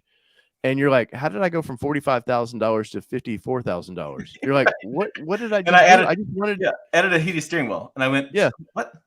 Because you have to get all these other options. And I know why they're doing it. It's a play for money, and they're trying to, I understand, but it's like just dumb. Like just Yeah. like there should be some stuff like Toyota does it really well. There's some stuff they just make standard. They don't even care. All their Yeah. safety equipment is standard. You can't like TSS 3.0 or 2.5, whatever they're going to do on the Tacoma. I can't remember if it's 2.5 or 3.0. Anyways, that's all just standard. Like they're just nope standard. Like we're not going to Yeah. even play this game if you have to get additional safety package, whatever. Just standard. Be done with it. Yeah. Yeah. So I don't Well, know. where so Tim, you've been in pretty much all the vehicles now. Rank these from worst to best. What's the interior? What's yours? I mean, I think for me, Nissan's probably the bottom of the pack right now because they just built a truck that was just once again up to today's standards, and their refresh cycle is not with everybody else's. They need to get with the times and get in the same cycle as everybody else. Oh yeah, when the new trucks came out, the Frontier looked old and wow, Yeah. it went old immediately. It's a good looking truck though. I like it. Yeah, I think the exterior. So I would say this, as somebody posted about this on Facebook a little bit. I think the exterior looks really competitive. Mm-hmm. Interior wise, doesn't look so great. Well, we've seen the Titan for since 16. Basically, it's the same interior. Yeah, it's the same deal. I want to say now it's getting tough because you could throw Gladiator in there just because Gladiator is the oldest, and my only bitch to the Gladiator, and you had one for a long period of time, is the It leaves me next week. It leaves me next week. I'll be very happy. My only issue with the Gladiator over time was the seat was like more of a forward seat. It just you tend to you felt like you're over top of the dash, which is something the Wrangler does and Gladiator kept too. And that's my only complaint about it was I don't know that I could do a long drive with Gladiator. And I think you did some videos on that where you did like a long drive and you're like, okay, all right, hold on. Like this is a bit much. Yeah. Underscore, you can get it with an optional hybrid, but it's it's not a traditional hybrid like everybody thinks of a hybrid. No, it's a mild hybrid. So the Tacoma, it comes turbocharged, 2.4 liter, 2.4, I think, turbocharged, and then also 2.4 liter hybrid. And there's a question about fuel economy. I don't think I would love to see Toyota do a RAV4 Prime situation with the Tacoma and get like 38 miles per gallon. But now that we have the numbers out there, I think they'll be mid 20s. I don't think they're not going to be that much competitive. Trucks and a plug-in hybrid are never going to work, man. Never going to work. No. I understand why people like it in the SUVs, but it just wouldn't work. It destroys towing. It destroys payload. It's additional cost. It just doesn't work at all. And even if you look at the people offering plug-in hybrids, it's a trim level. It's a select vehicle. Like it's not across all the spectrum. Like it's not something they want to offer very much. And the more I drive plug-in hybrids, the more I understand. Like people like Jill lives in Chicago, the more it work for her and her situation. But the more it just doesn't work. It just like I had the Mitsubishi Outlander. I drove plug-in hybrid. I drove across town like 20 miles. I ran out, not even 20 miles, 10 miles. And I ran out of range. All the battery power, and the pricing was ridiculous. It was like $15,000 to $20,000 more versus just the gas version. But so let's get back to interior. I know you want to ask me about that. So I'm going to go Frontier, Gladiator. I'm going to go Ranger. I'm going to go. Golly. I'm gonna go GM Twins. Then I'm gonna go with the Tacoma. I think the Tacoma. So here's the thing that I guess I may not come across in the videos I did, but when I sat in the Tacoma first time, I literally like hopped in. What did we do? We did not the Pro first. We did the TRD Sport first, and I hopped in the TRD Sport, and Jill hopped in next to me, and I sat down and I went, oh, it feels so good. Like everything, it didn't even adjust the seat at all. I just sat in it, and everything was just perfect. The knobs are perfect. The screen's perfect. The steering was perfect. The seat, I mean, everything was just perfect the first time I sat into it. I thought the Colorado interior was pretty good as well, but when I sat in Tacoma, I just felt like it fit me perfectly. I don't know why. Just once, and I think it's probably one of the situations that people get at dealer lots. If you have inventory, you can walk around, or you go to an auto show. Which, by the way, always go to the auto show. It's really cool. If you go to the auto show and sit in these trucks, sometimes you sit in just one. You're like, man, it just sits perfectly. It fits so well. Yeah, I would, for me, interior wise, I'm going to put Gladiator down at the bottom, and I own one, so I have a lot of experience with it. I think it was nice for 2020. I think the screen now if they gets the refresh screen like the Wrangler's getting and stuff like that, that would help. But the screen looks tiny in comparison to today's. I will say the Gladiator has the best, and Jeep in general has the best backup cameras I've ever seen. It's like HD, like they're crisp. Nissan has the worst I've ever seen. Like it's still from like I feel like 1995. It's just fuzzy. The Nissan Frontier isn't bad. I see Dave in Canada on here, but it's not bad, but it's just not good. Like it's okay. It's okay. It's average. Yeah, it's just really average. And even in the Pro 4X, I mean, you're getting nice leather seats and stuff. But the problem I had with the Frontier, and you probably most of you don't know, but I've been a big Nissan fanboy. Tim knows for a long time. I like underdog brands. But the problem I had is they put nice front seats in, nice cool stitching and stuff. The back seats are plain. It's just like they ran out of money, and it's like, well, we'll just nobody cares. And if you look at the Ranger Raptor, and even Ranger in general, I won't say Raptor because it's supposed to be high end, but the trims follow through to the rear seats of the vehicles, where Nissan doesn't always do that. They give the front seats a style, and then the back seats are sort of plain. I like it. Rides great. Nissan seat technology is really good. It's very comfortable. I've gotten incredible mileage. I got 27. What did I get on that? On my Hyperloop. Where is it at? Where you at? 26.3 on a 40-mile Hyperloop that I do. Now I'm pushing the limits of what these vehicles can do, but I get a lot of comments on that video where people are going, dude, I get 27 miles per gallon out of that truck. And I mean, if it was just one comment, I'd be like, well, that's just somebody. No, I get a lot of comments of mid-20s out of a naturally aspirated V6 engine. Could you imagine if they could do a turbocharged version of that, like where it could help? Yeah, that V6. I think the days are numbered. I think I've said it before. I think days numbered on V6s and V8s. I just see more and more brands going because the grams of CO2 per mile are less. I mean, it's just it's emissions. And then the customer gets the better like performance, right? More torque. Oh yeah, people want the takeoff. They don't care about the overall top speed of a vehicle. They want to feel like if they're a red light and they kind of stomp it a little bit, they want to feel excitement. And turbos do that, especially 4-cylinders. Yeah. I would put, let's see, probably the Frontier at 4. The GM Twins for me would be 3. But it's a close battle between them and Ford. They both play in that American, we don't go too crazy. It's very calm interiors. I'll say this. I think the GM did a little bit splashier interior. So I guess I would put the Twins up a higher. I think Ranger is nice, but it's kind of average to me for a brand new truck.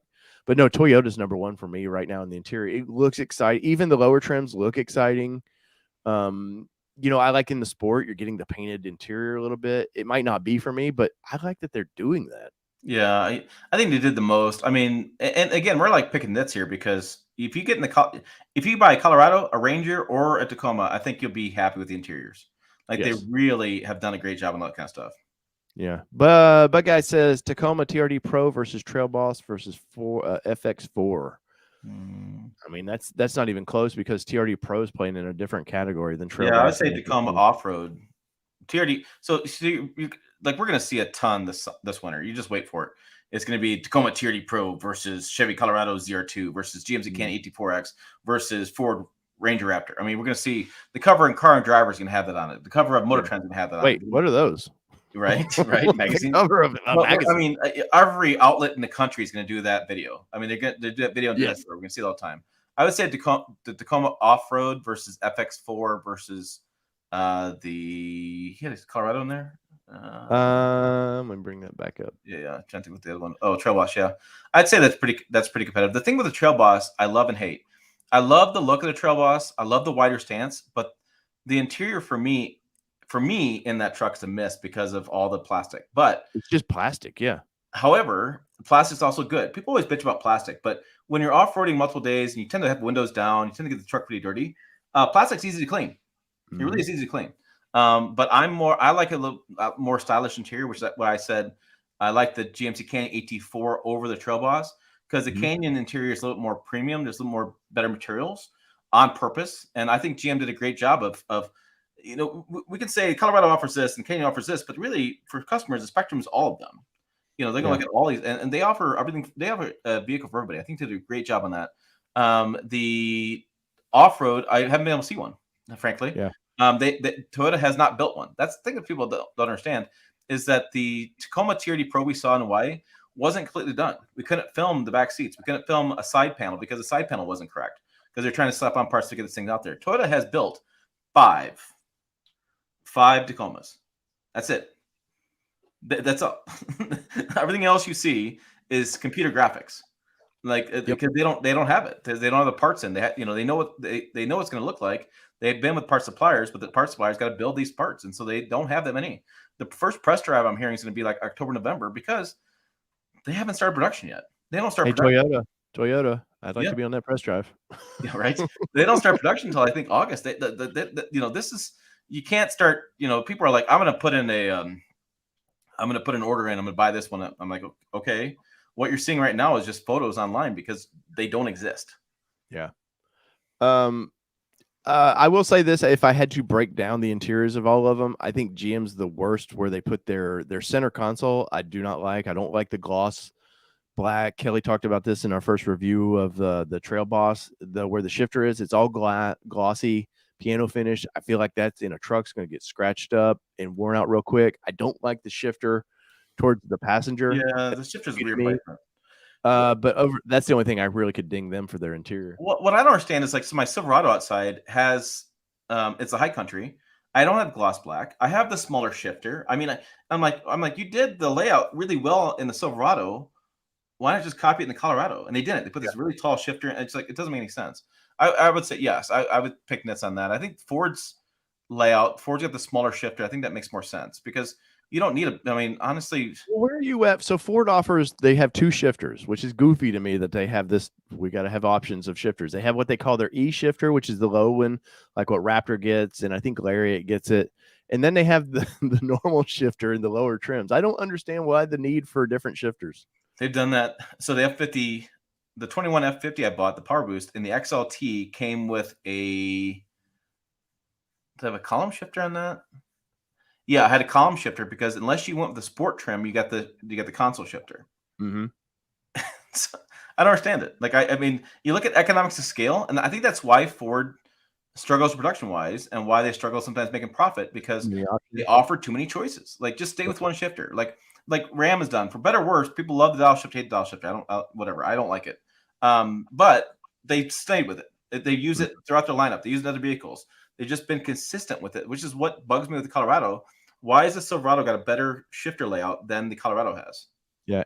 So Andrew Ramirez says Colorado has no headlight knob, which I do not like. I'll be honest though, I understand like the early fussing about it. I know Tim, you brought it up. I know TFL and everybody brought it. I mean, yeah, people are like, Tim, you're bitching about this. No, we're just. It was like, wow. Yeah, just noticing.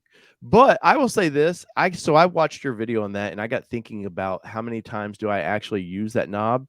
The only truck I have that I use that knob on is my old Frontier, and that's because you manually have to turn. It doesn't have auto lights on. After that, on my Bronco, I've never thought about, man, why have I? The only time I've ever turned that switch is when I was at Sonic the other day, and it was kind of dark out, and I didn't want to blind the people in front of me, right? So I just turned it off out of courtesy. But I don't think about that anymore.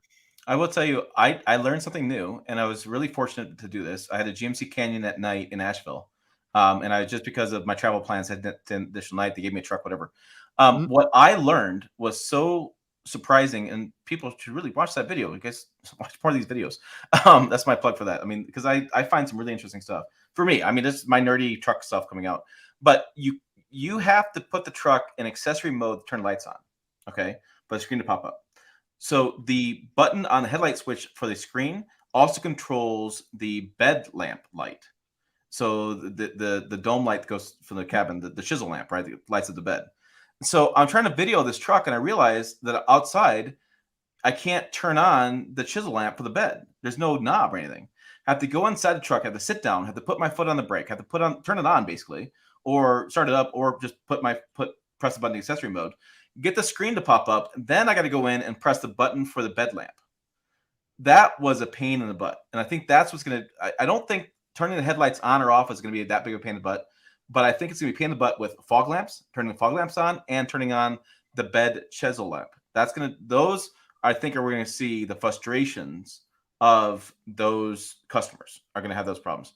And somebody said, "What are all the which midsize truck has the biggest cab?" They don't. Yeah. Every midsize truck is the same size cab. Like Yeah. people are like, well, we're talking millimeters difference, less, centimeters, not even centimeters, but millimeters difference in cab size. They're all the same size because garageability. They want to be able to park these things in garages, so they're all the same size. I see my buddy Steve P from Phoenix. He always says that is late to the party. Well, Steve, you're on that West Coast time, and I'm assuming you slept in today, so we still appreciate you being in here.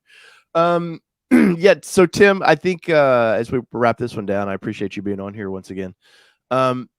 You guys in there, you gotta leave good comments, positive comments, constructive criticism on any of these posts. You can, if you see things like Tim said earlier, they read this stuff. And you would be surprised. I've had people that I didn't know were watching my stuff comment, and I do a little LinkedIn research, and they're like, "Oh, I gotta watch what I say." But they do pay attention to this stuff, and I've said it for a long time. Nissan told me this years ago. They're like, "Look, we screen capture everything, but if it's, hey, this truck's a pile of shit, I can't take that to the next higher up and be like, hey, well, they can fix it." Yeah, I've had many discussions and arguments with my colleagues about this. It's like, if that truck's terrible, you got to call it terrible. I'm like, no, you don't. They're like, well, you're just not doing your job. People aren't going to trust you. I'm like, look, I said, somebody is buying that truck and loves it. Like, I know you love that Nissan Juke, and you had that. I do love the Juke, because that Nissan Juke's a pile of crap. And that's the only vehicle I've really ever said I don't like it. But then here's the deal. Tim scolded me when I bought the Nissan Juke. I was like, what the hell are you doing? So here's the deal, right? So I can call the Nissan Juke a pile of crap, but Dave bought one. So am I smarter than Dave is? Am I better than Dave is? Do I know more than Dave and I'm the one seer? No, I mean, just different opinions. So I don't actively call vehicles piles of crap, because there's always people that actually do like them. And there are people that engineers that get behind it, that they love it. Marketing teams sometimes love it. I mean, designers, I mean, when you build a vehicle, a lot of times there's a lot of love affair and building a vehicle. So who am I to be that much of a dick to call them love affair and have them say it's terrible? I mean, there's always some redeeming value in any vehicle out there. There's always something people like about it. Now the Juke, I didn't find anything I liked about it, but there's always something out there. Manual transmission in that little sporty car. Come on, Tim. I got that damn thing stuck so many times in the wintertime. It was driving me nuts. I had like twice. I had to hashtag free the Juke because it got buried in snowstorms. So yeah, but I mean, every vehicle's got some redeeming qualities today. There's really no bad vehicle. I think midsize truck in general, there is a wide range now of something for everybody. Yeah. From the guy that likes the very conservative built, maybe Ranger, to somebody that now wants something aggressive looking like that TRD Pro. There is a wide range of trucks, man. And I'm seeing the same thing. Like, nobody anymore is saying on my comments saying, man, I wish I could get this with that, because they're going, oh, well, Tacoma offers that, or hey, the Ranger offers that, or the Colorado. I mean, so it's like people are going, man, there really is a truck for everybody out there right now. There really is an option for everybody to do that, to get a truck. Yeah, Rev Nation says there's a massive team behind every vehicle, and YouTubers, reviewers forget that. No, there's some reviewers out there that may not be as tied. I mean, Tim's way more tied to the industry than I am, but there's some of them out there that just think because you go to a car lot, you're instantly a reviewer, and they can shit on these cars real easy. And there's some out there that me and Tim's talked about negativity, and they get millions of views on these videos. And I guarantee you, if they've never stepped inside that vehicle they're bitching about, fussed about, and they have no idea. And guess what? They're never going to get to do. Go be one of the first to drive these vehicles, because they may be making a little bit of money on YouTube, like the world's ending, Ford can't sell cars or whatever. But guess what? At the end of the day, that's a short-term deal. So yeah, there's definitely some people out there that destroying their careers. I mean, they're absolutely. I mean, and I'm sorry, but once you do, this truck's not selling, that truck's not selling, this truck's not selling, like, and then I'm like, then you look at sales results, and you're just like, no, that truck is selling. That truck is actually selling. It's like, and then, and it's always based around dealers. Oh, the dealer screwed this over. Dealer made a mistake. Dealer did this. Dealers don't give a crap. They don't care. They're independent about the manufacturers. Yeah, I mean, and they don't. Some of them don't even care about the manufacturers. They're business. They're independent businesses. Like they're there to sell vehicles. Like they don't care if they have a hot vehicle and they're putting markup on it. Yeah, like my Ford dealer in town, he hit the GT 500. Was it GT 350 Mustang GT 350? I think it is. They did a 350 first, then a 500. Maybe the 500. He's like, I put a $10,000 markup on that. And the reason I do that is because I get one a year, and it keeps the people kicking tires away. It's like, because everyone wants to come in and buy one at MSRP, and they want to kick the tires and take it for test drives. But if I put an upcharge on it, it keeps people away from the kicking tires and And I frustrating. guarantee you, if somebody laid down MSRP cash in front of him, it might go away. Yeah, but he goes, I'm at $10,000 markup in this car, and I'm still the cheapest in the country. I get every time I get one a year, and when it arrives, there's always a guy flying in from Seattle or LA or whatever to buy the car from me, because I still have the cheapest dollar because of my markup, because the other markets charge even more. Yeah. One last question here. What is one thing you would change on the Ford Ranger? That's a tough one. I liked it's very Ford.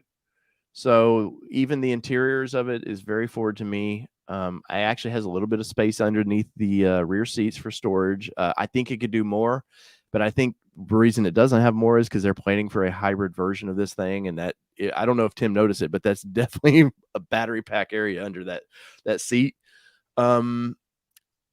I don't know. I like the up and down radio infotainment screen about it. I liked all the little storage areas, like that was in the dash, kind of what Nissan used to do. I like that. Maybe just honestly clean up your options. That's all I ask for. Because if I do a build and price, which I will do a build and price on the XLT coming up this week, I guarantee it's going to be a little bit confusing from I don't know what 400 package, whatever they're offering in it. It's just confusing. And at the end of the day, that's the only thing I'd fix about that truck. Yeah. I mean, I think the glaring miss on that truck so far is no Pro Power on board. And we talked AC about vents, I guess. Yeah, they got some power, but it's like they could do a stronger. They don't do a hybrid net, do they? It's only the 2.7, 2.3, 2.7. So they definitely could do a hybrid version and get Pro Power on board. That makes some sense to me. Because the Pro Power on board, I don't know why more brands don't do it. It totally makes sense. It's like, duh. The rear AC vents, that's been a topic of the conversation. It seems like there's a Mason-Dixon line. If you're north of the Mason line, you have a problem. You stop the Dixon line, you don't, what I mean? It's like if you're south of the Dixon line, this is the old Civil War kind of line, but if you're a southern state, Grandpa talking, back in my day, right. But it seems like if you're below, like Arizona, Georgia, Alabama, Texas, Florida, rear AC vents are a huge issue. If you get north up there in like Michigan and Minnesota, that comes up. People just don't seem like they care. The truck is. I'll be curious when I get that Canyon, because I don't believe it's got rear AC vents either. And I'm thinking about running the truck with the AC on, sitting in the back to see if I get airflow. There's a debate about whether the truck is small enough you don't need them. That's an interesting discussion. I mean, back in the day, let's be honest. I remember my parents having a Buick Skyhawk. I sat in the back seat. It was about comparable size to a midsize truck. Now, there was no AC vents back there. I never died from it, but I think we've been spoiled by some of these bigger vehicles getting it. And I know the Ranger Raptor in Australia gets rear AC vents, so I don't understand why. There's some weird. I'm sure some of them, they think the American audience doesn't like that, or save a buck here and there. I mean, I can see that. Rev Nation says the Canyon does have rear AC vents. Yeah. Okay. I'll have to check. Yeah. That's honestly one of the great things about doing a YouTube channel is the viewers. My God, you guys are eagle eyes. You guys see, you're like, the Tim was in your video here. I'm like, and I'm going back to my video going, son of a bitch, it's right in my video. Because you're walking around filming stuff, the camera's picking it up, but you don't always, you're not always thinking what they're thinking. Like, you're not looking at stuff going, hey, it's all brand new, all different. And these guys online are going, let's check it out to AC vents. Like, they're looking at one specific thing, and I'm looking at overall. And once again, we get maybe 20 minutes sometimes with these vehicles, and you're trying to find the highs and lows real quick. I think what I would say with the Ranger is, I think the one thing that they're missing out in that market. So we said hybrid power on board, but I think I know it's going to sound funny to people, but I think they need another trim level. I think they need a higher trim level. Well, I wish they would do trimmer. I wish they'd do trimmer, but like what Chevrolet's doing with Trail Boss, make trimmer its own in that little truck. Make it its own trim. I think they held back on trimmer just to get more marketing next year. I think they launched what they said this year, but I remember talking to a guy years ago in Pittsburgh. No, he was not Pittsburgh, but in Pennsylvania somewhere. And he bought a GMC Canyon Denali and asked him why. And he goes, because I want the smaller truck, but I want to have all the features. And so I think that customer, like my brother bought a GMC Cairns Denali because he likes it. He likes more features. He likes the better trim level, but he wants to be able to park in his garage. And I think that people in the midsize truck world, they don't want to have to go full size to get the nicer interior, to get the nice features. They want to actually go midsize and get all the features they want. And I know that sounds tough for people to hear because they're like going, how could they get $60,000 in a midsize truck? That's absolutely stupid money. But the person who's buying that is not cross shopping that with a full size truck. They're buying that midsize for what they want. They don't. This idea that you can get a full size for less money than midsize. I understand that idea. It doesn't work out on paper when you go and build and price them, but it's the customer wants that stuff in the midsize truck. Yeah. I think one thing that Ford hasn't done, and again, sounds funny, is they haven't come off with high enough trim. Like the Lariat is nice, but it's not a platinum. It's not a limited. It's not, it's not. Well, in Australia and European markets is getting a limited or a platinum. I forget what they're calling it. I think we will definitely see that here. I think they're just testing the waters with what they can get out here right now. Once again, we know the American companies, for whatever reason, are still having some supply issues. So let's not go, with the Bronco, they went all out. Here's everything you can get. And then 2 months later, here's a Bronco or here's a Raptor version too. Right. And they were so excited about it. They didn't anticipate what was coming down the pipeline there, but I think they will. I think they will offer trimmer. Trimmer's been the number one thing I've heard people fussing about, which I'll be honest, trimmer versus FX4, especially in a little truck, I don't know what you could be the difference of it, but I like the name trimmer much better than I like the name FX4. Oh, for sure. I know you have a problem with Pro 4X with Nissan. Like you think it's kind of wonky. It's FX4 is almost like that to me. Like I'm just kind of like, what does that mean? Yeah, Tremor. I mean, I've had people email me asking about the Tremor. Like that's the name recognition that name's getting, and I think the package looks good. I love the orange styling. I think it looks amazing. Yeah. In Europe, they're getting the Wild Track and Wild Track X for Ranger, and the X is damn near the Sasquatch package of a Bronco, except you get 33s instead of 35s. I think that stuff's coming to the United States. So especially now that Toyota's unveiled their hand, now it's okay. Time you want to put in the pot. You want to keep playing. That's a question. So, it looks like Toyota laid out the entire game plan. It looks like Ford's holding back. Yes. And so I'll be curious to see what happens with their response. Do you feel like Chevrolet's holding back? Because I don't with them. I don't think they're holding back. I think that's an interesting question. So what would you change on the Chevy Colorado? Oh, me? Yeah. I mean, headlight switch is an obvious discussion. I would make the Z71 a little bit more upscale. Not into the GMC area, because there's still, even with Z71, there's still a lot of plastic in there. And I feel like Z71's lost its luster because in the 90s, Z71 was their off-road package. That was their trail boss. That was their, and I feel like it's confused in the segment now, in the little truck segment, of where it's not upscale, though it is, I guess, for the lineup for Colorado, it is. I would just make it a little bit nicer and make it a little bit different. Make the colors of the interior just somewhat different than Trail Boss. Grab handle. Somebody brought some grab handle, which is always always the thing for me. Grab handles. I can see that.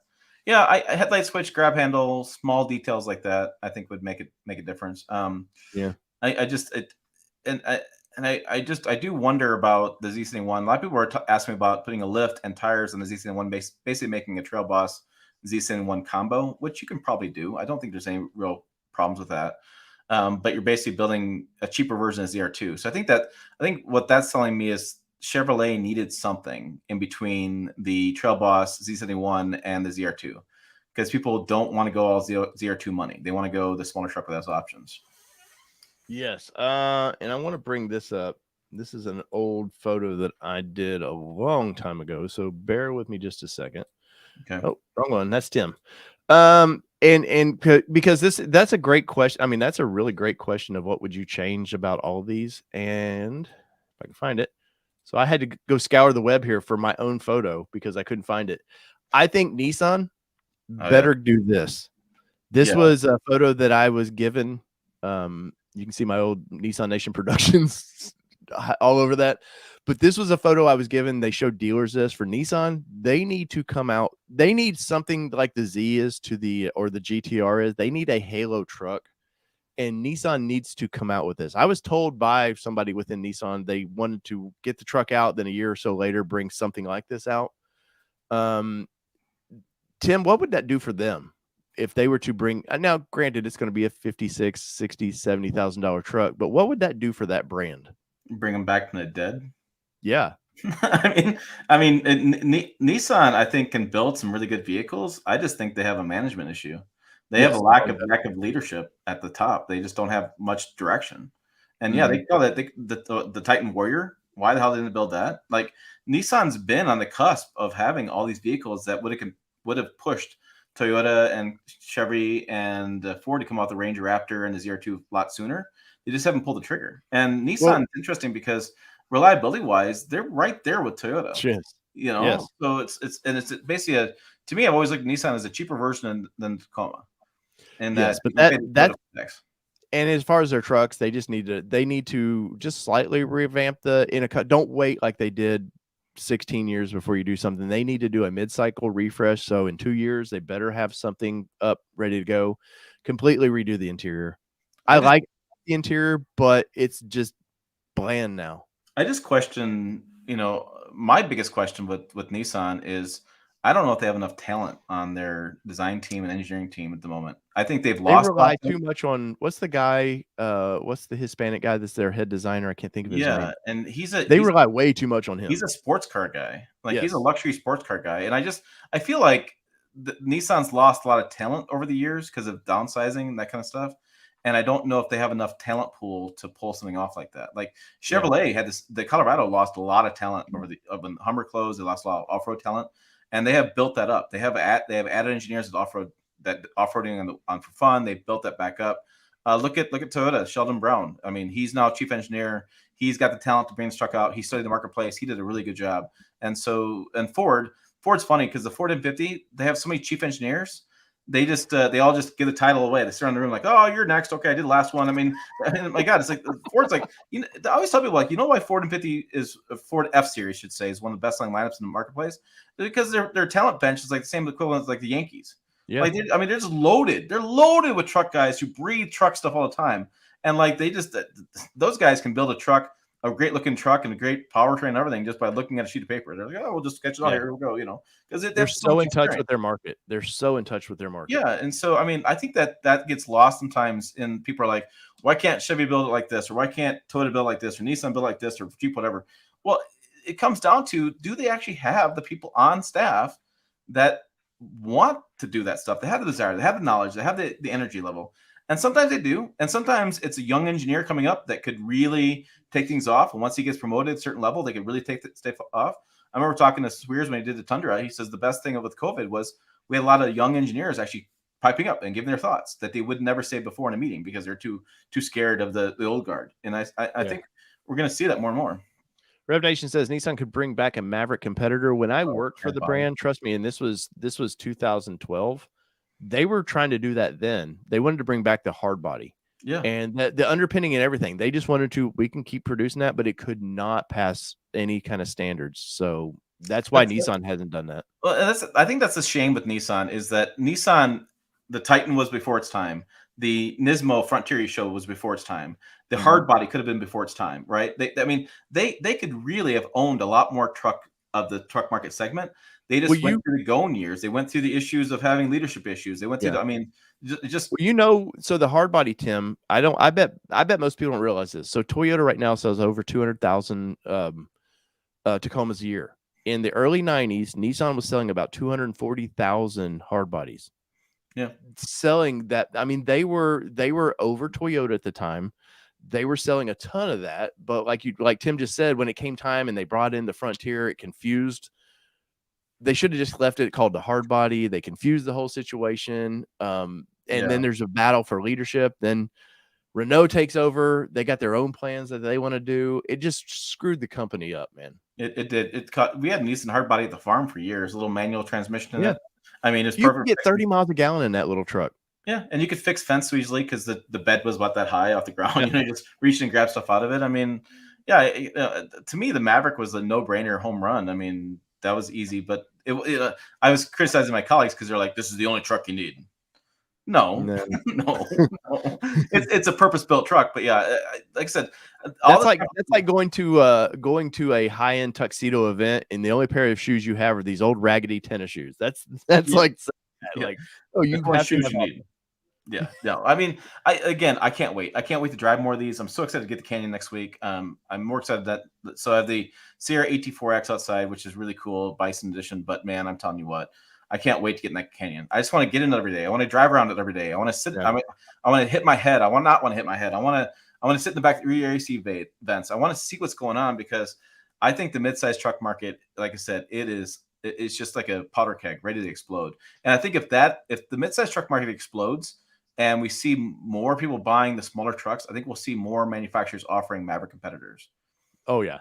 Well, I think that's coming. I think we know there's been a lot of Dakota talk down here. I think we know that they're going to do Ram's doing something. They're not going to lay there. But Tim, so there's pickup truck plus SUV talk. What do you got going on this week? Anything launching this week or? All right, so let me give you the rundown here. So I have some videos going live this weekend because I'm running out of time. I just need them out. Grand Highlander goes live on Tuesday. The Bison goes live on Wednesday. I'm driving on Monday to Missouri to pick up a new dog and coming back, so I'll be out of the office a couple days. And then, then I need to aerate my yard. I have a lot of stuff to do around the house, but we have lawn care nation over here all of a sudden. We got Jill was just at Mama Rally. We got a ton of comparison videos coming, and so it's kills me. I missed that one. That dude, I had so much FOMO going over that we had to back out of that event because they're just a lot of fun trucks over there and a lot of fun off-road. They built a nice off-road course for that event as well.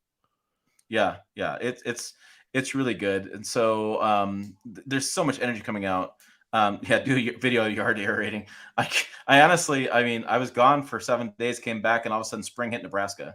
I used to take one bag of clippings off my front yard. I took 5 bags. so yeah, it's busy times over here. And then I have all the tires. I'm working with sponsors for the Chevy Silverado, the Sweden Michigan build. I have a winch going on. I have a Fab 4 bumper coming in. A prototype Fab 4's bumper. I got the Silverado, the Swede's about done. I have a new interior going in. Like we got some cool stuff going on. I can't wait.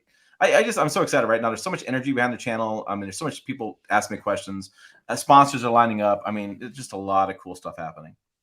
Well, we always appreciate you being on here. And before we go, I want to give everybody a little tease. I showed Tim this earlier, but I want to give a little tease of what's to come on my channel this week because it's kind of funny. I don't know. We tested a Nissan Z coming up, and well, let's see. Let me pull this up there. All right. So this is a little tease of what's coming. Manual transmission. Kelly, and I don't know that you've driven a manual in like 10 years or so. And you had your G35. Yeah. So let's find out what happens here. So that is what's coming up this week. So we have that. I think it's set for Wednesday. And of course, any breaking news we have. I've got some more building prices coming up of the Ranger. My interpretations of what I would buy on this. Tim, I actually did put money down. My Ranger Raptor order was submitted, so kind of excited for that. Of course, I've did a building price on that. Pretty much what I did. I was told, and I'll tell anybody in midsize trucks, if you want a Ranger, do not get spray and bed liner. It's going to delay it for a long time. That's what I was told by Ford. So, What's your price? Oh God, 58, I think is what the price is on that. So, I mean, not bad because I really think the TRD honestly, Pro. Yeah, I mean, the AT4X edition 1's like 65. Yeah. But I think TRD Pro is going to come in around the same price as Ranger Raptor. So, yeah, average transaction price of full size trucks is like 55, and that includes all the fleet sales. So, that's not a bad number, I think. No, I mean, it's not a number I'm always comfortable with, but but to make these channels grow, sometimes you got to bet on yourself. So whether it be 2-wheel drive, 4-wheel drive, doesn't matter what you drive. And Tim, take us out, buddy. And I will see you down the road. Bye.